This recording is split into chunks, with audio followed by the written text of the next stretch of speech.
Pronto, vamos lá, né? É, como eu já tinha adiantado aqui para o Maestro e para o Adriano, né? Hoje eu vou continuar dando conteúdo novo, né? Porque vocês devem estar aí pensando na lista, né? E aí na próxima aula eu vou resolver essa lista com vocês, para vocês. Na verdade, eu vou resolver e ao mesmo tempo já vou corrigindo, né? Eu já vai resolvendo e corrigindo para você saber logo a nota de vocês, certo? Tudo bem? Pois vamos lá. Mas hoje Você quem vai podia fazer? botar no dicionário, né? Como é, Você Maísa? pode botar no dicionário depois de corrigir. Como é? Posso corrigir depois? Não, Não, o senhor bota a nota e depois nós corrigimos. O senhor corrige junto com a gente.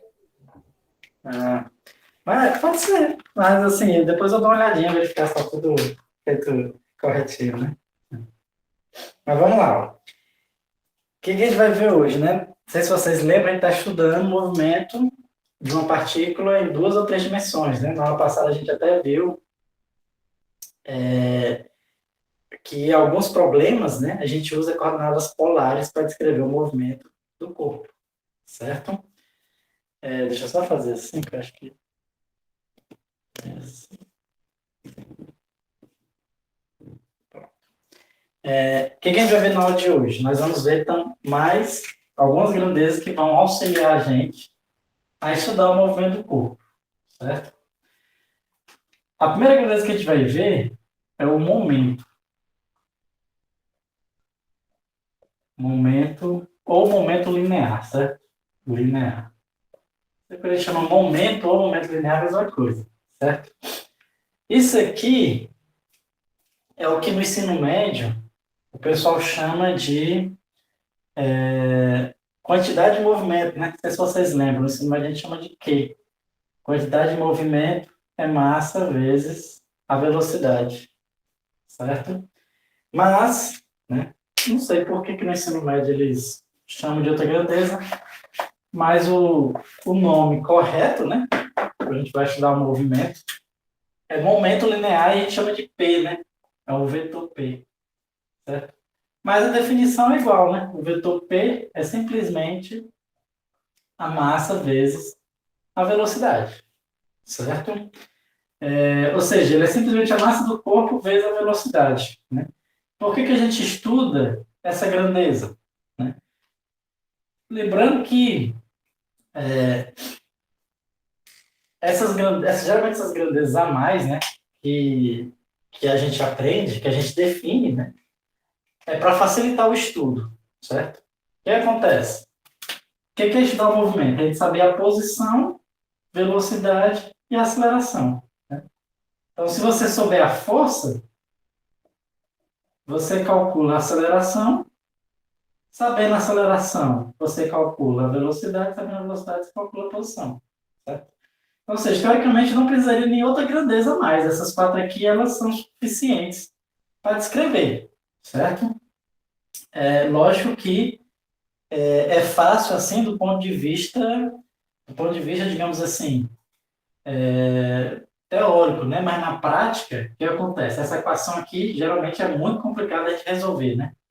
Lembrando que isso aqui é uma equação diferencial, né? Ou seja, e aí essa equação fica muito complicada, né?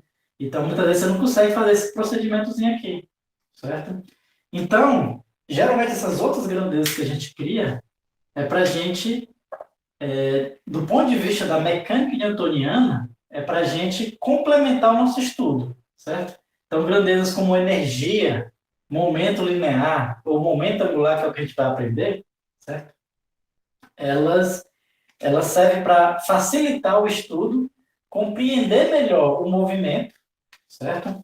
E muitas vezes até viabilizar a solução de alguns problemas, né? Que dessa forma aqui não daria para ser resolvido, certo? Dessa forma mais direta, né? Resolvendo a segunda lei de Newton. Isso do ponto de vista da mecânica newtoniana, né? Claro que quando você existe algumas outras formas de você definir a mecânica, né? Então tem a formulação de Hamilton, tem a formulação de Lagrange, e nessas a lógica é um pouquinho diferente, né? Então a energia já toca um papel muito importante, né? Na de Hamilton, na de Lagrange, certo? Mas essa aqui, digamos assim, é a mais fundamental, né? A de Newton, Tudo bem? E assim, então, o P, né, que é simplesmente a massa vezes a velocidade, como eu tinha falado, ele é uma grandeza que vai facilitar a gente a estudar problemas, né, alguns problemas, principalmente quando a gente estiver trabalhando com sistema de partículas, né? Só que eu vou definir logo antes de chegar no sistema de partículas, certo? Para a gente entender um pouquinho, né? A princípio, ele não vai ter nenhuma aplicação agora, né? A aplicação maior do momento linear que a gente vai estudar no sistema de partículas, mas vamos entender um pouquinho dele aqui, né? E até algumas conclusões filosóficas que a gente pode tirar dele, certo? Então, fica o seguinte, se o P é massa vezes a velocidade, certo? E lembrando, né? A gente sabe que massa vezes aceleração é a força, né? Certo? Segundo a lei de Newton, né? Só que agora já na forma vetorial, né? Em 3 dimensões. E a aceleração é o quê? Derivada da velocidade com relação ao tempo. Certo? E aí a massa, né? Considerando que a massa é constante do seu sistema, eu posso passar ela aqui para dentro da equação, né? Vai ficar mv igual a força, certo? E aí, ó, o que a gente descobre, então? Que eu posso reescrever a segunda lei de Newton, né? Se for um sistema de massa constante, simplesmente como sendo o seguinte, a derivada do momento com relação ao tempo é igual a força. Então, essa aqui também é a segunda lei de Newton, certo? Só que escrita em termos do momento, tudo bem? Por incrível que pareça, só essa manipulaçãozinha simples, a gente consegue tirar algumas conclusões bem interessantes, né? Então, a sem sombra de dúvida mais interessante de todas, qual é? E a mais importante, né? É que se a força, lembrando que essa força aqui é a força resultante, né? Então, se a força resultante for igual a zero, o que significa dizer? Que a derivada do momento com relação ao tempo é igual a zero. E uma coisa que a derivada é zero, significa dizer o quê? Que ela é constante. Certo? E aí, como eu falei para vocês, né? Sempre quando você acha uma constante do movimento, que a gente chama, certo? Então, o P aqui seria uma constante do movimento. Qualquer movimento que tenha a força resultante igual a zero, o P tem um valor constante. Ela sempre facilita, de uma forma ou de outra, a gente a estudar o problema, né? É por isso que a gente sempre anda atrás dessas constantes, né? Na realidade, existem alguns teoremas até bem mais gerais falando sobre essas constantes da física, né? Tem até um nome muito importante, que é uma matemática, né? Noether, se não me engano é Noether, né? É uma matemática, né, que ela criou um teorema muito importante, né, para a mecânica, né? Ela diz que, se eu não me engano, o teorema diz que para cada parâmetro que você tem livre no seu sistema, você vai ter uma constante do sistema, né? Depois, né, digamos assim, houve até essa ideia de você entender por que existem essas constantes, né, no estudo dos movimentos, surgiu até uma teorias, né, que mostra que essas constantes ela vêm de fatores muito mais fundamentais, né, que é a teoria da supersimetria, né, que diz que toda constante de movimento ela vem de alguma simetria, né? Então, por exemplo, a gente viu, né, a gente vai vendo em 2 ou 3 dimensões, mas a gente viu em uma dimensão já uma constante de movimento que era a energia, né? E aí, qual é a simetria que está associada à conservação da energia, né? É exatamente a simetria temporal, né? Então, tipo assim, as leis da física não mudam com o tempo. A lei da física que é hoje, a gente supõe que é a mesma que foi de 200 anos atrás, e vai ser a mesma que daqui a 200 anos na frente, né? Pelo menos até hoje foi assim, né? A mesma lei de Newton que Newton descobriu lá atrás funciona até hoje, certo? E, na verdade, funciona também há muitos milhares de anos atrás, né? Porque é o que a gente usa para descrever o movimento das estrelas, né? Então, assim, ou seja, você fazer uma medida da física hoje e fazer amanhã, ou fazer depois de amanhã, ou fazer daqui a muito tempo, vai sempre dar o mesmo resultado, né? Se for o mesmo sistema, né? Então, existe essa simetria no tempo. Não importa qual o tempo que você vai medir, né? Se for o mesmo sistema, você vai medir as mesmas coisas, certo? Com as mesmas condições, você vai medir as mesmas coisas. E isso gera o que a gente chama da conservação de energia, né? Ou seja, essa simetria no tempo gera conservação de energia, certo? A simetria no espaço gera a conservação do momento. Ou seja, tanto faz eu fazer a medida aqui, ou fazer 10 centímetros para o lado, né? Se eu peguei todo o meu sistema e transportei 10 centímetros para o lado, fazer a medida, vai dar o mesmo resultado, né? Então, eu fiz essa medida aqui na Terra, eu fiz essa medida na Lua, né? Se fosse o mesmo sistema, sobre as mesmas condições, certo? Claro que, na verdade, Terra e Lua não iam ser as mesmas condições porque a gravidade era diferente, né? Mas eu quero dizer o seguinte, tanto faz você fazer a medida em qualquer outro lugar que tenha as mesmas condições, o resultado é o mesmo, né? Então, ou seja, você pode transladar o sistema sem mudar as propriedades dele, que o resultado fica o mesmo, certo? Ou as leis da física também não mudam, né? Posso pensar assim também. E isso gera a, a conservação do momento, certo? Então, a conservação do momento, ela vem disso, do fato da simetria espacial, né? Você pode transportar as suas medidas, né? As leis da física que são válidas aqui é válida em qualquer outra região do espaço, né? Se eu só deslocasse a Via Láctea assim para a direita, tudo ia acontecer do mesmo jeito, certo? E aí, existe também outra simetria que a gente vai... E outra constante conservada, né? Por causa dessa simetria, que é o que a gente vai ver ainda no final daqui a pouco, na verdade, a gente vai ver, né? Que é a simetria rotacional, né? Então, se eu tenho o meu sistema e eu rodo ele, o resultado é o mesmo, né? Então, vamos supor, a, a, a Terra está rodando em torno do Sol, né? Então, não importa qual a orientação da Terra, né? As leis da física, os fenômenos físicos acontecem do mesmo jeito, certo? Então, você pode rodar e tudo acontece do mesmo jeito, né? Então, essa simetria, né, de rotação, ela está associada à conservação do momento angular, certo? Que é o que a gente vai vendo na aula de hoje, né? Por enquanto está no momento linear. E aí, vamos para o momento angular, certo? Na verdade, vamos agora, né? Porque no momento linear, a princípio, de uma partícula, ele não tem tanta coisa a acrescentar a gente, né?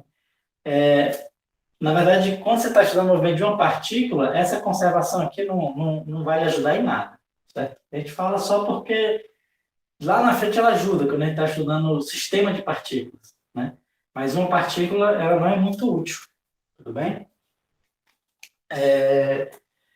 Ela vai... a gente só dá mesmo, por quê? Para a gente poder definir o momento angular, certo? E esse aqui já é útil para o movimento de uma partícula, sendo que para um sistema de partículas é mais útil ainda mesmo, certo?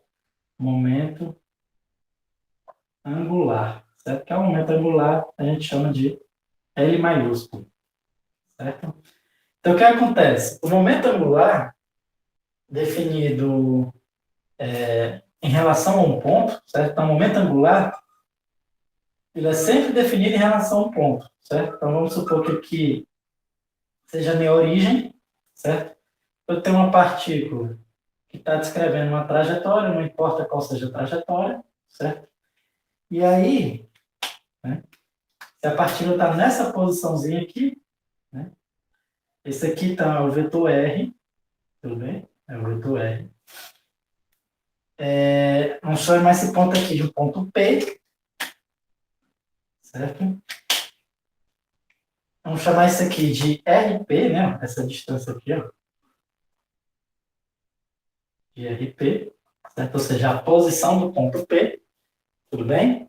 E o momento angular, ele é definido da seguinte forma. Ele é definido, momento angular em relação a P, é exatamente esse vetorzinho aqui, ó, o vetor posição em relação a P, é o vetor posição em relação a P, vetor momento linear, certo? Então, vai ser a posição em relação a P é o quê, né? Esse vetorzinho aqui, ó, aplicando aqui aquelas regrinhas de soma de vetores, dá para a gente ver o seguinte, que esse vetor aqui é exatamente o R, né? Esse R, menos RP. Certo? Só lembrar o seguinte, ó, que esse vetor mais esse vetor tem que dar esse, né? Então, esse mais esse, né? Então, vai ser exatamente esse aqui mais esse, né? Vai cancelar o RP com menos RP, vai sobrar só o R. Então, esse mais esse tem que dar isso. Certo? Então, ou seja, então, o momento angular vai ser esse R menos RP vetor o momento linear. Tudo bem? Então, essa é a definição do momento angular. Certo? E aí, como eu falei, né? A princípio, você pode pensar, pô, professor, por que ela está definindo essa porrada de grandeza, né? Podia ser só aceleração, velocidade, força, não? E aí, como eu sempre falo, né? Essas grandezas, por aquilo que pareça, elas vêm para facilitar, né? Para ajudar a gente a entender o certo tipo de movimento, certo? Na realidade, o momento angular, pessoal, ele funciona, depois a gente vai ver que ele vai funcionar como se fosse um momento linear para rotações, né? Depois a gente vai ver o seguinte, que a gente consegue estudar a rotação, né? Rotações, com grandezas que fica semelhante ao movimento em uma dimensão, certo? Então vai ter a posição angular, vai ter a velocidade angular, a aceleração angular, e o momento angular funciona como se fosse um momento para rotações, certo? Quando a gente estiver estudando, a gente vai ver isso. Tudo bem? Vamos lá. E aí fica o seguinte, se por acaso foi em relação à própria origem, né? Então aqui eu botei em relação a um ponto P arbitrário. Em relação à própria origem, como é que eu posso escrever o momento angular? Então, em relação à própria origem, aí geralmente quando está em relação à própria origem, a gente dropa o índice assim, aqui, né? A gente tira o índice, certo? Então quando você pegar só o L, porque eu estou em relação à origem, então fica mais simples, né? Que aí esse RP é zero, né? É a própria origem, é o 000, né? Então, ou seja, vai ficar simplesmente o R vetor P, certo? E aí, o que acontece? E qual é, como eu falei para vocês, né? Essas grandezas a gente define porque tem alguma regra, alguma lei de conservação associadas a elas, né? E qual é a regra e qual é a lei, tem alguma regra de, alguma lei de conservação. Qual é a lei de conservação do momento angular, né? A gente pode descobrir, né, a lei da conservação do momento angular também pela lei de Newton, né? Então vamos lembrar aqui, ó, segundo a lei de Newton, a gente viu que ela era assim, certo? Isso em termos do momento linear, certo? Para o sistema que a massa não depende do tempo. O que eu posso fazer, ó? Eu posso fazer aqui o produto vetoral nos dois lados, né? R vetor dp dt vai ser igual a R vetor F, certo? Isso aqui eu posso escrever da seguinte forma, né? Ó. Se eu pegar aqui, por exemplo, R vetor P e derivar isso aqui com relação ao tempo, até já coloquei, né? Na aula passada, eu posso usar a regra do produto normal lá, né? Então fica a derivada do primeiro vetor P, né? Derivada do primeiro vetor segundo, mais o primeiro vetor a derivada do segundo. Certo? Então, o que acontece? Ó? Esse aqui, o que a gente tem? dr dt é o quê? É a velocidade. Vai fazer velocidade vetor P. Mas que é P? mv. Certo? Mais R vetor dp dt. Tudo bem? E esse lado aqui que eu posso dizer, ó. R vetor P é o quê? R vetor P é o L, né? dl dt, ó, vai ser igual a V vetor mv mais R vetor dp dt. Isso aqui é zero. Por quê? Porque eu tenho dois vetores paralelos, né? V e m vezes V são dois vetores paralelos, né? E aí, quando você faz um vetor ou outro, dá zero. Tudo bem? E aí, só chegar à conclusão que dl dt é exatamente o R vetor dp dt. Certo? R vetor dp dt, ó, é exatamente isso aqui, ó. Então, eu posso transformar tudo isso aqui como sendo a derivada do momento angular. Então, vamos pegar aqui a derivada do momento angular. Então, a derivada do momento angular é igual a R vetor F. Certo? E isso aqui a gente chama de torque, certo? Na mecânica a gente chama de um N maiúsculo, certo? Porque N, não sei, né? O pessoal chama de N. Você nem se vem do inglês, certo? Então, o famoso torque lá, né? Até o torque lá dos carros, vocês já ouviram falar do torque de um carro? Tem a ver com isso aqui, né? Por quê? Porque o carro tem muita rotação, né? Muitas engrenagens, certo? E aí, para você saber a força de um carro, né? O torque também conta, certo? Vai ser simplesmente R vetor F. Tudo bem? Então, no estudo de rotação de corpos rígidos, certo? Essas equações são muito importantes, né? Então, tanto essa aqui que a gente acabou de descobrir, dl dt é igual ao torque, quanto a derivada do momento com relação ao tempo é igual à força resultante. Na verdade, quando a gente está lidando com corpos rígidos, certo? Essas aqui são as duas equações que a gente tem para resolver. Tudo bem? A lei de Newton, né? Você consegue, a lei de Newton, para todo corpo rígido, você pode substituir por essas duas equações. Tudo bem? Mas, como eu falei, isso eu estou falando de corpos rígidos, né? Essas equações, o poder delas se mostra mais em sistemas de mais de uma partículas ou corpos rígidos. Né? Por enquanto, é só para a gente conhecer essas grandezas. Tudo bem? E o que acontece? Se o torque resultante for zero, né? Se o torque resultante for zero, o que vai acontecer? Que a derivada do momento angular é zero, e eu acho que o momento angular, ele novamente vira uma constante. Tudo bem? Novamente ele vira uma constante. E aí, esse aqui, ele já tem uma aplicação no movimento em uma dimensão, né? Quando a gente vai estudando forças centrais, eu acho que não vai ser, acho que vai ser só na próxima semana, né? A quarta eu vou resolver a lista. Na segunda a gente vai ver movimento de projéteis e o oscilador harmônico em 3 dimensões, né? Então, vai ficar para a quarta da próxima semana. A gente vai ver o problema de uma força central, certo? E aí a gente vai ver por que as órbitas dos planetas são elípticas, né? Ou hipérboles, né? Se for um caso de um cometa. Né? Vai ser muito útil essa equação, certo?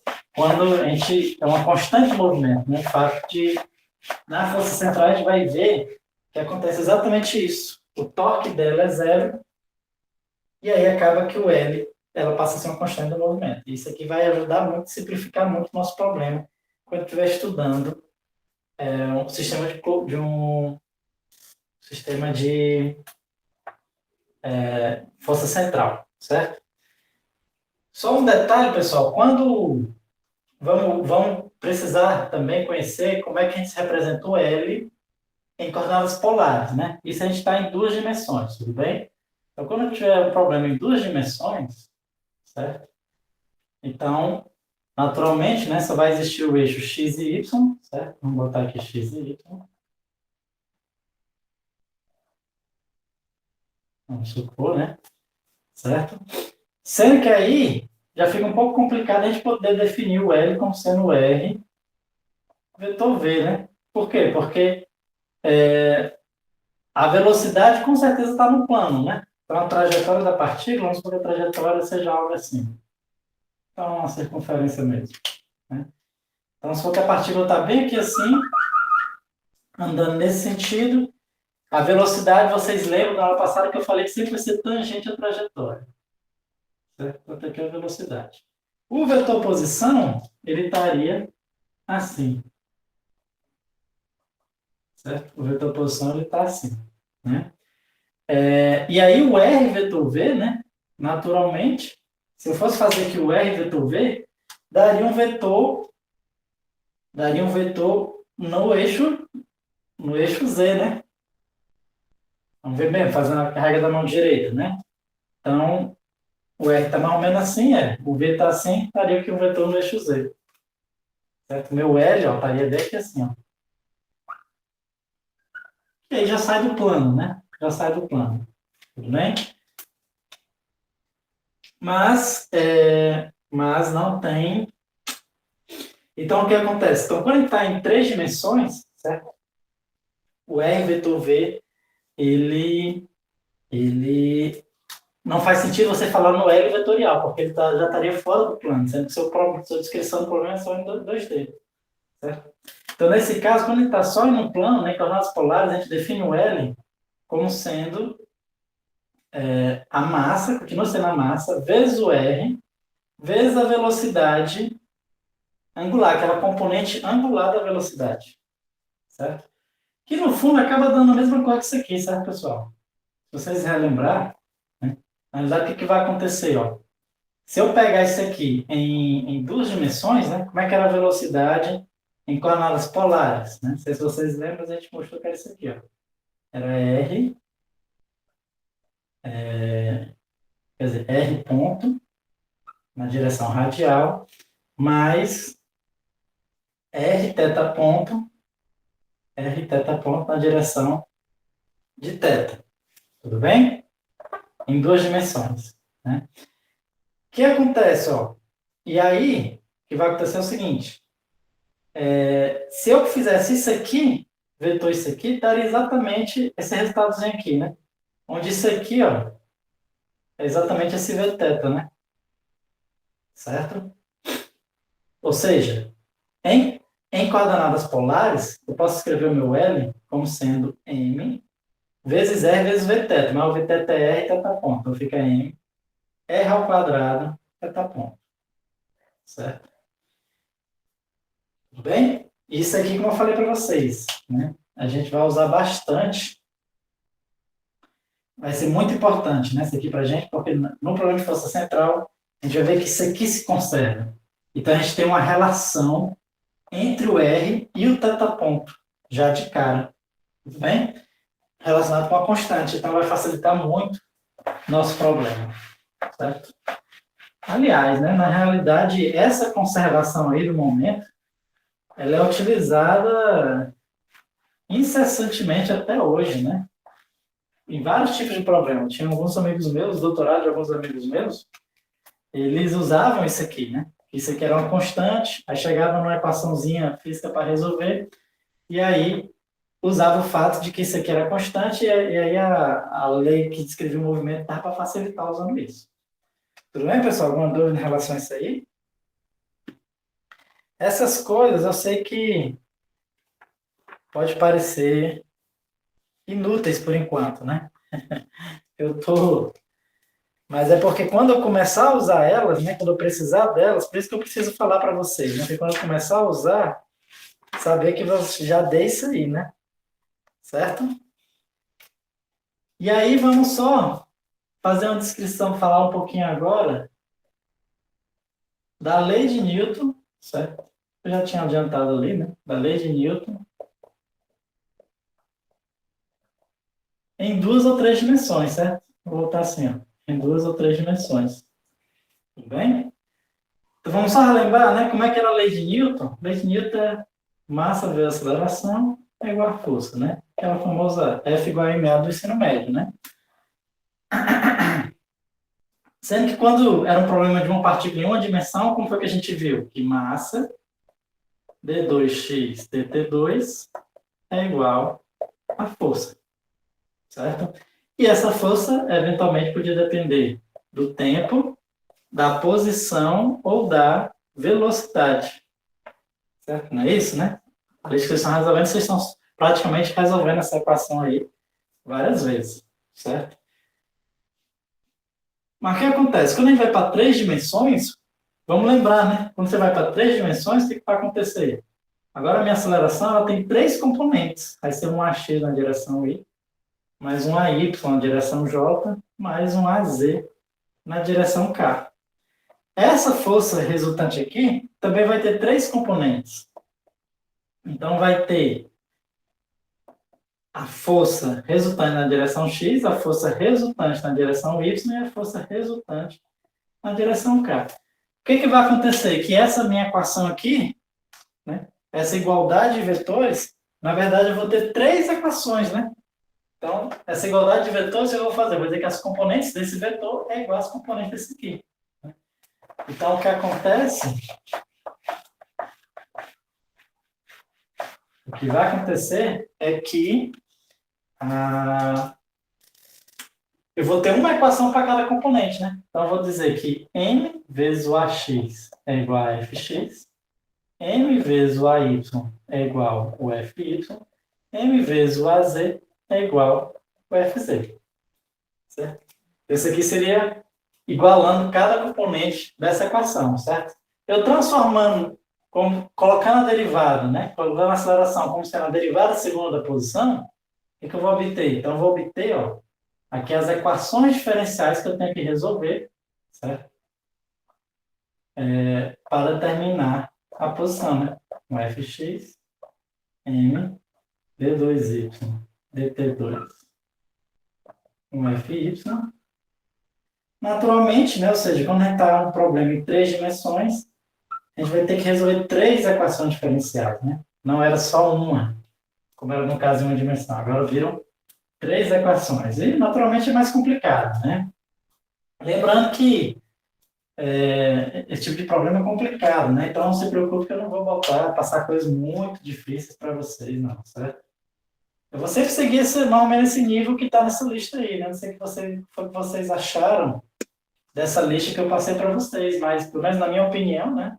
Eu achei bem acessível no sentido de que todas as questões aí eu resolvi uma parecida em sala de aula, certo? Então, eu vou continuar com essa mesma metodologia, tudo bem?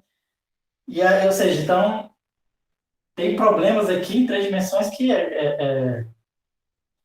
quiçá, às vezes, né, impossível de você resolver na mão mesmo, né? Você ter resultados que você consiga escrever, né? Um desses problemas você tem que resolver no computador, usando solução numérica, né? Vocês vão aprender lá no cálculo numérico, certo? Mas, lógico, esse tipo de problema eu não vou passar para vocês, né?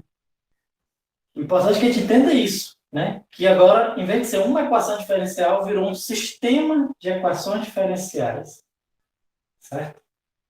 De segunda ordem.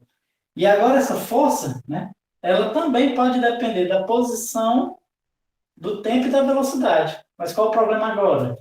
Ela pode depender do tempo, ela pode depender das três coordenadas da posição, x, y, z, e pode depender das três coordenadas da velocidade, né? Então, Vx, Vy e Vz.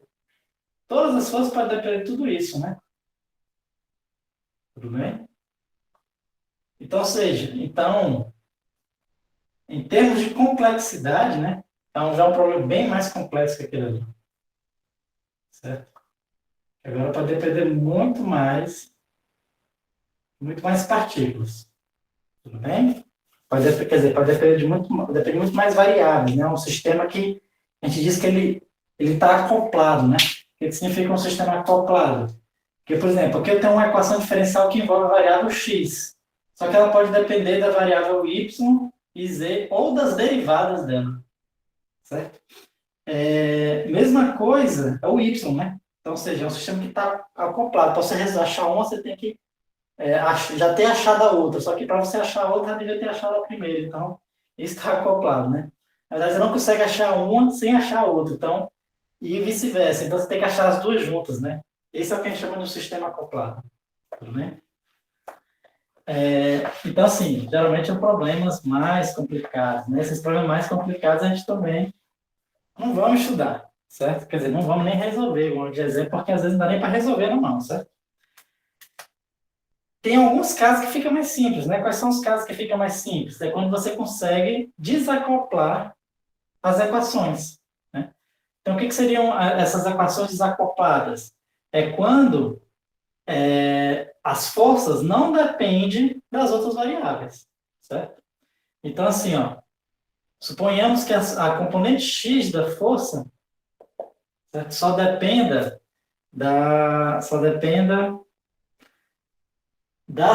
das coordenadas x, né? Ou seja, ela pode depender do tempo, da posição e da velocidade, né?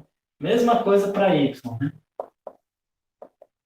Então, aqui a força pode depender do tempo, da posição ou da velocidade, certo? E o z também, certo? Então, vai ser um Fz, tempo, posição e velocidade, certo? Nesse caso aqui, a gente tem um sistema desacoplado, certo? Então, num sistema desacoplado, a solução fica simples, porque é literalmente você resolver 3 problemas em uma dimensão. Literalmente, você resolve 3 problemas em uma dimensão. Então, esse tipo de problema geralmente tem solução, né? Os problemas em uma dimensão, quer dizer, geralmente não, né? Vai depender também da forma da força, certo? Mas, com certeza, é um problema bem mais simples do que esse em que as suas equações diferenciais estão acopladas, certo? Nós vamos até agora ver o problema mais simples que a gente pode ver em 3 dimensões, certo? Posso apagar aqui, né? Deixa eu apagar aqui.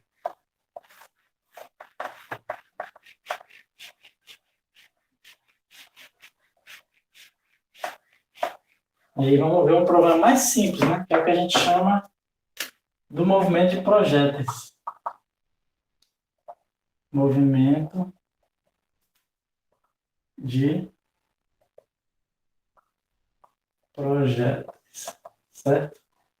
Tudo bem? Então, ou seja, o que é um movimento de projéteis? Não é um lançamento. Quando você joga um objeto para frente, certo? Ou então você solta um objeto a alguma velocidade, a outra direção, né? Então, a gente já tinha estudado o movimento da vertical, né? Então, o que acontece com o objeto quando você solta ele, né? Então, quanto tempo ele leva para cair, certo? A gente tinha visto isso, né? Então, se eu jogo o objeto, né? Qual a altura máxima que ele chega. Só que isso é tudo movimento em uma dimensão. Por quê? Porque ele só movimenta só numa linha. Agora não, agora a gente está pressupondo que que o movimento ele pode andar, certo? Em qualquer direção. Então, pode ser até sei lá, um canhão, né? Que atira assim, ó. A gente sabe que essa trajetória aqui é uma parábola, né? Tudo bem? Tem como a gente provar isso, que ela é uma parábola, né? Resolvendo as leis de Newton. Tudo bem? Então, nesse caso, o que vai acontecer? Nesse caso, nós vamos colocar, vamos dizer que essa direção vertical, vamos chamar de Y, tudo bem? E vamos chamar as outras duas direções de X e Z, né? Essa aqui é X e essa Z está apontando aqui para fora, certo? Então, esse aqui é um problema em 3 dimensões, tudo bem? Então, a gente vai ter que resolver aquelas equações diferenciais. Mas como é que é a força resultante agindo na partícula? Lembrando, quando essa partícula está no ar, certo? E aí vamos considerar, inicialmente, sem o efeito da resistência do ar, certo? Depois a gente pode incluir, fica um pouco mais complicado, mas por enquanto, sem o movimento de resistência do ar. Então, a única força que envolve esse problema é a força-peso. Força-peso da partícula, né? É simplesmente a massa vezes a aceleração da gravidade.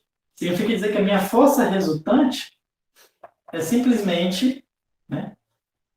Como é que seria a força resultante? Seria a própria força-peso. Como é que é a força-peso? Menos mg na direção j. Certo? Por quê? Porque eu defini aqui sendo y, né? Então a força-peso está para baixo, então ela está na direção menos j e o módulo massa vezes a gravidade. Tudo bem? Ou seja, então observe que essa minha força, né? Ela cai exatamente nesse caso, né? Na verdade, ela vai cair num caso muito mais simples, que é o caso muito mais simples, em que a força é constante, ou seja, ela não depende de variável nenhuma, ela é toda constante, e ainda é mais fácil ainda, por quê? Porque a força no eixo x e no eixo z ela é zero. Tudo bem? Minha força no eixo x e no eixo z é zero. Então, as equações diferenciais que eu tenho que resolver são essas aqui, ó, d2x, dt2 vai ser igual a componente x da força. Qual é a componente x da força aqui? Zero. Certo? Então, vai ser massa d2y dt2 vai ser componente y da força. Quanto é a componente y da força? Menos mg. Certo? E aí, a Z, né, é igual a essa aqui, certo? Vou botar aqui um pouquinho mais para frente. Então, massa D2Z dt2 é zero. Eu teria que resolver essas três equações, e essas três equações são fáceis de resolver, né? Quando a força é constante, e ela não é só constante como é zero, né? Em duas componentes, aí fica bem facinho. Tudo bem? O que é que vai acontecer? Ó? O que vai acontecer é que as minhas soluções vão ser como, né? Aqui eu concluo que a aceleração no eixo x é zero, certo? Ou seja, eu vou achar que o Vx ele é constante, certo? O Vx ele é constante. Ou seja, a equação do movimento do eixo x vai ser parecido com aquela com o movimento uniforme, né? Aquela que a gente o MU, né, que a gente estuda no ensino médio, né? Mas é simplesmente x igual a um x0 mais vxt. Lembrando que agora eu tenho que botar o Vx porque vai ser a componente x da velocidade, certo? Vamos para a Z, que a Z é mais fácil também, né? A Z, na verdade, é a mesma coisa. A velocidade em Z, ela é constante, certo? Constante. E aí, a componente Z, ela vai ser do mesmo jeito. Z igual a Z0 mais um VZT, certo? Já a componente Y, né? Como é que vai ser a componente Y? Eu vou cortar M com M e vou achar que a aceleração ela é constante, né? A aceleração no eixo Y, ela é constante igual a menos G. Certo? E aqui, ó, eu vou chegar, a gente já resolveu esse problema também, né? Eu vou chegar nas equações do movimento uniformemente variado, né? Eu vou achar, por exemplo, que o VY, eu vou calcular ele como sendo V0Y, né? Menos GT, e a componente Y, certo? Essa é igual a um Y0, mais um V0Y, T, menos G, T ao quadrado sobre 2. Então, o movimento de projéteis, né? Essa aqui é exatamente as equações que a gente usa para descrever projéteis, certo? Normalmente a gente faz o seguinte, o que acontece? Normalmente a gente sempre escolhe o eixo X nessa direção que você lançou a partícula, né? Tudo bem? É como se fosse o seguinte, ó. Deixa eu desenhar aqui em 3 dimensões para a gente poder visualizar.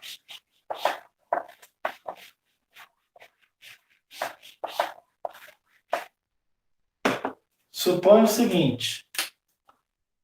Suponha que você adotou aqui o seu eixo X assim, o eixo Y assim, e o eixo Z assim. Certo? Que foi aquele caso que eu desenhei. Vamos supor que você vai lançar a partícula, quer dizer, você vai fazer o lançamento nessa direçãozinha aqui, ó. Certo? Alguma coisa vai ser lançada e vai descrever a trajetória de uma parábola bem aqui assim.